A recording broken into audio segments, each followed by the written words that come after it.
जय जय रघुवीर समर्थ. समर्थानी दासबोध रचला ते ठिकाण म्हणजे शिवतरगळ. विश्रांती वाटते येथे यावया पुण्य पाहिजे, असं समर्थानी वर्णन केलेलं ठिकाण म्हणजे शिवतरगळ.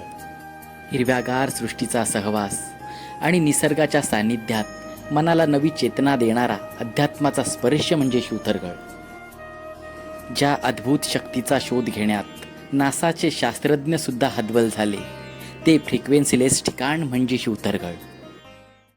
तर मग अशा या शिवथरगळीला आज आपण भेट देऊया.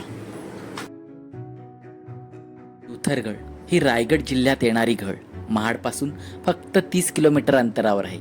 याच्या सर्व बाजूनी उंच पर्वत असून वाघजई दरीच्या कुशीत हे ठिकाण आहे. समर्थांची ही शिवथरगळ तिथल्या निसर्ग सौंदर्यामुळं आणि कोसळणाऱ्या धबधब्यांमुळं पर्यटकांना आकर्षित करते. चहूबाजूने वेढलेल्या हिरव्यागार झाडाझुडपांनी झाकून टाकलेल्या डोंगराच्या पोटात शिवतरगळ आहे. या घळीला समर्थ रामदास स्वामी सुंदरमठ म्हणत. दासबोधाची जननी असणारी शिवथरगळ पाहावी तर ती फक्त पावसाळ्यातच. हिरव्यागार डोंगरांवर पांघरलेली पांढऱ्या शुभ्र ढगांची चादर, डोंगरातून झेपावणारे शुभ्र धबधबे, हिरव्या सृष्टीचा सहवास आणि निसर्गाच्या सान्निध्यात मनाला नवी चेतना देणारा अध्यात्माचा स्पर्श, हे सारं अनुभवायचे असेल तर शिवथरगळीसारखे सुंदर ठिकाण नाही. समर्थांनीही ज्याचे वर्णन विश्रांती वाटते येथे जावया पुण्य पाहिजे अशा शब्दात केले आहे, त्याची अनुभूती येथे आल्याशिवाय मिळत नाही. वाघजई दरीच्या कुशीत हे ठिकाण आहे. काळ नदीचा उगम याच परिसरात होत असून पुढे ही नदी सावित्री नदीला जाऊन मिळते. काळच्या या काठावर कुंभे, कसबे व आंबे अशा 3 शिवथर वस्त्या आहेत. घळी शेजारीच असलेल्या हॉटेलच्या बाजूला आम्ही गाडी पार्क केली आणि हॉटेलमध्ये चहा नाश्त्यासाठी गेलो. या हॉटेलमध्ये गरमागरम पिठलं भाकर इतकं सुंदर मिळतं की ते आवर्जून खाण्यासारखं आहे. शिवथरगळ ही जागा आपल्या कल्पनेच्या पलीकडची आहे. त्याच्या सौंदर्याचे वर्णन शब्दात करता येणार नाही. गुहेच्या बाहेर एक धबधबा या ठिकाणच्या सौंदर्यात कमालीची भर टाकतो.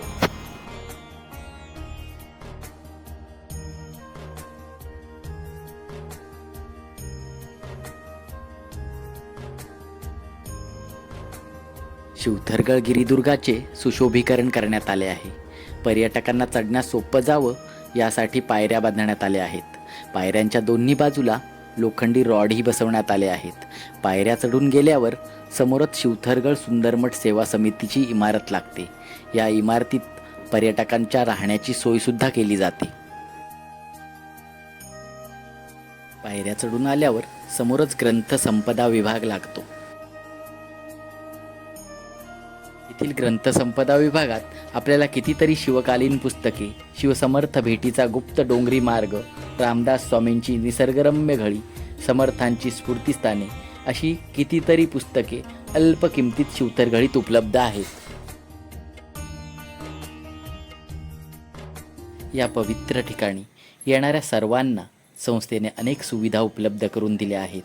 त्यांनी या ठिकाणाचे पावित्र्य जपले असून ते स्वच्छ ठेवले आहे. इथे शिवथरगळीचा इतिहास आपल्याला बघायला मिळतो. शिवथरगळ आणि आजूबाजूचा सर्व परिसर चंद्रराव मोऱ्यांच्या जावळीच्या वतनात मोडत असे. जावळीचे मोरे हे विजापूर दरबाराचे वतनदार देशमुख होते. पुढे 1648 मध्ये शिवरायांनी हा परिसर आपल्या ताब्यात घेतला. समर्थ रामदास स्वामी सन 1649 मध्ये या घळीत वास्तव्यासाठी आले. ते नंतर 1660 पर्यंत येथेच राहिले. दासबोधाचा जन्म याच घळीत झाला.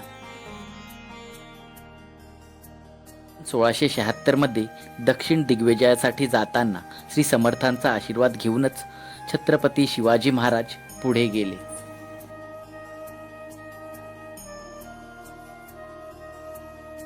दाट हिरवाईत दडलेला मोठा धबधबा आपल्या दृष्टीस पडतो. धबाबा तो या आदळे असे समर्थ ज्याचे वर्णन करतात, त्याचे थंडगार तुषार सतत आपल्या अंगावर येत राहतात.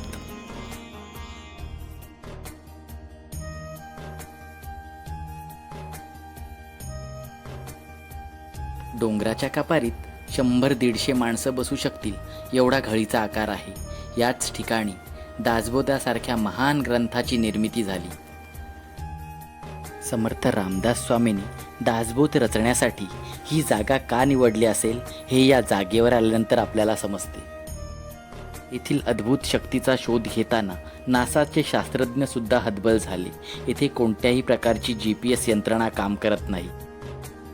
या शिवथरघळीत आपल्याला मध्ये मारुतीची मूर्ती आणि बाजूला रामदास स्वामी ओव्या सांगत आहेत आणि कल्याण स्वामी त्या लिहित आहेत अशा दोन्ही मूर्ती बघायला मिळतात. त्याच्याच बाजूला श्रीराम आणि सीतामाईंची मूर्ती सुद्धा आहे. दासबोधाला ग्रंथराजाची उपमा दिली जाते.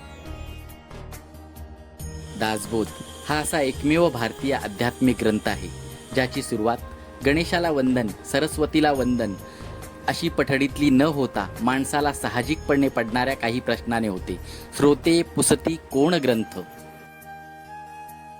दासबोध हा ग्रंथ एकूण 20 दशकांमध्ये विभागलेला असून प्रत्येक दशकात 10 समास आहेत. एकेका समासात एक विषय घेऊन समर्थांनी संसारिकांच्या, साधकांच्या, बालकांच्या, प्रौढांच्या, जराजर्जरांच्या अशा सर्व जातीपंथ धर्माच्या, स्त्रीपुरुषांच्या मानवी मनाला उपदेश केला आहे.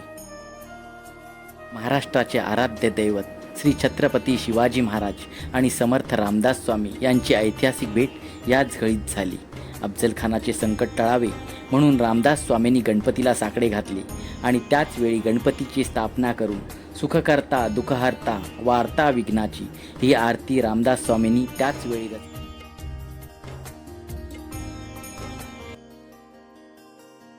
समर्थ म्हणतात, विश्रांती वाटते येथे यावया पुण्य पाहिजे. विश्रांती, शांतता, फ्रिक्वेन्सी लेस अवस्था. येथे फक्त मनातले विचारच ऐकू येतील. त्यात भेसळ होणे शक्य नाही. म्हणून समर्थांनी दासबोध लिहायला ही जागा निवडली असावी. म्हणूनच हा ग्रंथ शुद्ध समर्थांचा आहे. आणि ह्या जागेविषयी जर तुम्हाला पूर्ण माहिती असेल तर तुमच्या अंगावर काटा आणि डोळ्यातून अश्रुधारा वाहिल्याशिवाय राहणार नाहीत.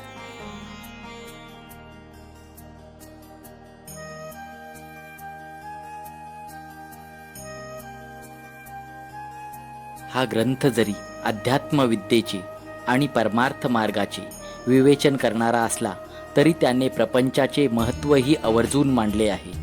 संसार त्याग न करिता, प्रपंच उपाधी न सांडिता, जन्मांमध्ये सार्थकता विचाराची होय अशी समर्थांची धारणा आहे. असा विवेकशील अलिप्त वृत्तीने केलेला संसार प्रपंच परमार्थाला पूरक ठरतो अशी समर्थांची शिकवण आहे.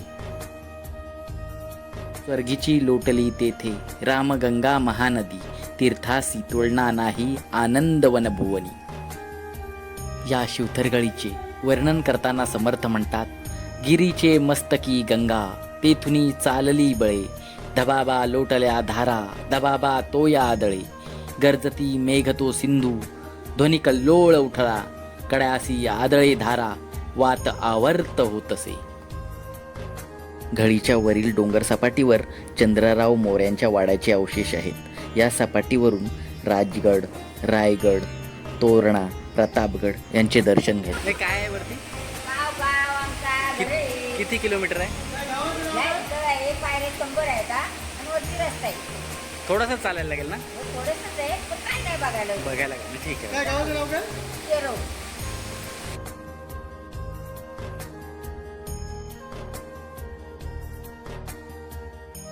समर्थांच्या या शिवथरघळीत धार्मिक विधी सतत सुरू असतात. दुपारी आणि रात्रीच्या वेळी खिचडीच्या प्रसादाची सोय अगदी मोफत होते. 1:30 वाजेपर्यंत सगळ्यांसाठी जेवण असते. आणि रोज असतं का, म्हणजे कुठला वार असतो? दररोज असतं. ओके. तुमचं नाव काय? भूषण. पूर्ण नाव? तुमच्या गावाचं नाव काय? गावाचं नाव काय? आमच्या गावाचं नाव ना शेरववाडी. किती किलोमीटर आहे इथून? लगेच. आणि तुम्ही इथं ताक विकायला येता काय? ही माणसं आयुष्यावरची चालती बोलती पुस्तके असतात. गावातल्या कुशीत आनंदाने जन्माला येऊन शिवारातल्या मातीत हसतमुखाने प्राण सोडतात. ना बीपी, ना डायबेटीस, ना कोलेस्ट्रॉल, नैसर्गिक जीवन आणि नैसर्गिक मृत्यू. सुखदुःखाच्या साध्या व्याख्या, जुजबी अपेक्षा आणि माफक आवडीनिवडी. खूप हेवा वाटतो अशा लोकांचा. अशी माणसं पाहिली की डोळे नकळत भरून येतात आणि काळजात कोलाहल होतो. आज ही शिवतरगळ बघून भ्रांत मनास खरोखरच विश्रांती वाटत होती.